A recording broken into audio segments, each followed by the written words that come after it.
All right, we got the first international break of the year. Well, not really international break because it's not a FIFA date, but it is. But Mexico does play, so I'm previewing these two matchups, one against Panama and the second one against Bolivia. Matchups that I really don't see the point of, other than they were the only teams that were available. I feel like playing against another Liga MX team would have been more beneficial to this preparation, but here we are. I don't know what the hell they're doing. So let's start with the call-ups. We have some fresh new faces. We have two Mexican-Americans playing to debut in this game against Panama or Bolivia. One being Richie Ledesma, former PSV player for las Chivas de Guadalajara, and Brian Gutierrez, former Chicago Fire player. There's a lot of Chivas players. I mean, the week 3 champs have contributed 8 players to this call-up. Brian Gonzalez y Ledesma are two Chivas fullbacks that are going to be making their debut this window. I'm going to call it window. I don't know what to call it. They're going to be making their debut this window for the Mexican national team. And I'm actually pretty excited for that because Mexico's fullbacks have been lacking for a very long time.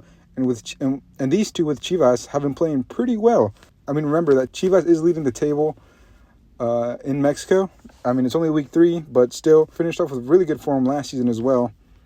And I think that these guys are real contenders for the fullback positions, especially since we have, Jorge Sanchez, Jesus Gallardo, Huescas coming back from an ACL tear, I believe. I like this call-up. It's very solid. There's a lot of players from the U23s from last year. I mean, this really is it. This is all of our domestic talent. Of course, there's no European players. And honestly, the only real starters that we're missing are Raul Jimenez, Edson Alvarez, and Johan Vazquez, Cesar Montes, which in my opinion, I'm not a big fan of Cesar Montes. So it's not like we're missing a whole lot here. Other than those 4 guys, this is pretty much it. Our first game will be against Panama on Thursday, 9:30 Eastern Standard Time, I believe. Last time we faced Panama, it was a 2-1 win in the Nations League final last year. This is not Panama's A team. This isn't Mexico's A team at all either. Mexico owns Panama. This should be a pretty comfortable game. It is away in Panama City. I mean, a loss would be very embarrassing, and they should win. Again, these matches aren't really for the result. These matches are played to see who can hang on to a world spot. I'm predicting a 2-0 win for Mexico. I mean, this is not Panama's A team. We've owned Panama ever since I can remember. I don't think I've seen a Mexico loss to Panama in my lifetime. Let's go on to my preferred starting 11. And goalkeeper, it's kind of very slim pickings. Rangel had a very childish mistake on Saturday. But to me, he's a better keeper than Malagon, and Malagon hasn't been great either. And for my backline, I would go Richie Ledesma, Israel Reyes, Everardo Lopez from Toluca, and then Brian Gutierrez from Chivas. Again, I've already said that these two fullbacks, I think they could be a very much improvement over the current fullbacks. And Reyes is a very solid option. Lopez, I think he's going to be a very good player. He's only 20 years old. He's part of one of Mexico's best defensive teams. This back line, I can't complain too much. I mean, again, this is my personal lineup. In the midfield, I would have Eric Lira as my center defensive mid. Marcel Ruiz, which I think Marcel Ruiz will be a starter. He is part of the A team. And then Fimbres from Monterrey. I think Fimbres is very good. Again, one of the few bright spots in Monterrey's underperforming start of the season, although they're kind of picking it up. But still, I'm a big Fimbres guy. I liked him last year. I don't know why.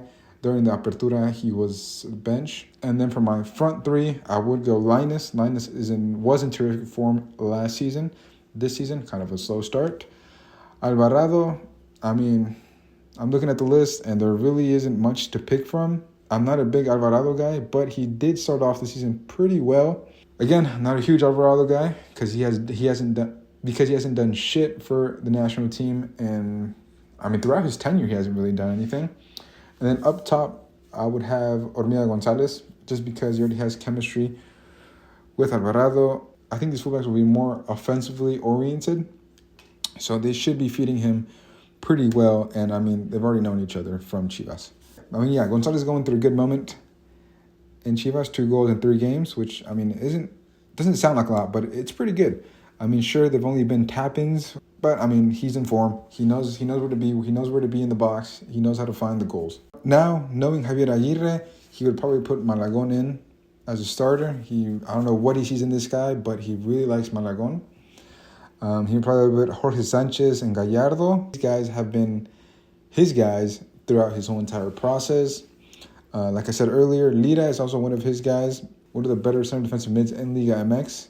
And I mean, I think everyone knows that. He's the second best to Edson. Knowing Javier Aguirre, he probably put Charlie Rodriguez instead of Fimbres, just because I don't know why he keeps on giving Charlie Rodriguez chances. And then up top, he probably opt for Berterame, just because he even puts Berterame over Santiago Jimenez, a top three of Lainez, Verte, y Alvarado for Javier Aguirre. Now, Gilberto Mora's situation, kind of worrying because someone that's this young shouldn't be getting injured. I mean, we saw what happened to Lamine Yamal after his groin injury. I don't know if it's the same injury, but after his groin injury, he hasn't really been the same. And from what I know is that these type of injuries take a very long time to heal. It's been reported that he's going to be out for 2 months, and they're very easily aggravated. It's kind of worrying, especially since he's one of the only hopes of the national team for like the next 10, 15 years. But I mean, we see players like these come and go. These talented, very overhyped prospects fade into, nothing. Hopefully this doesn't affect him that much, but only time will tell. Now we go on to Bolivia on Sunday, 2:30 Eastern Standard Time. This will be very tricky. I mean, Brazil, Argentina, Uruguay, Colombia, they struggle in Bolivia. And I mean, we're not at their level, and this is not our A team either. So I think it's going to be a little bit of a struggle. I'm not too familiar with Bolivia. I know they're in the wild card spot for the World Cup against Suriname. I think Mexico should be able to take this one. Probably 2-1. Yeah, 2-1. I'm going to go with 2-1. Bolivia is not that good. It's one of the weaker sides in CONMEBOL. So, yeah, I'll be back here with you guys on Monday, hopefully, or on Sunday afternoon. I'm not sure. But, yeah, guys, if you guys enjoyed this video, please leave a like and subscribe, and I'll see you guys next time.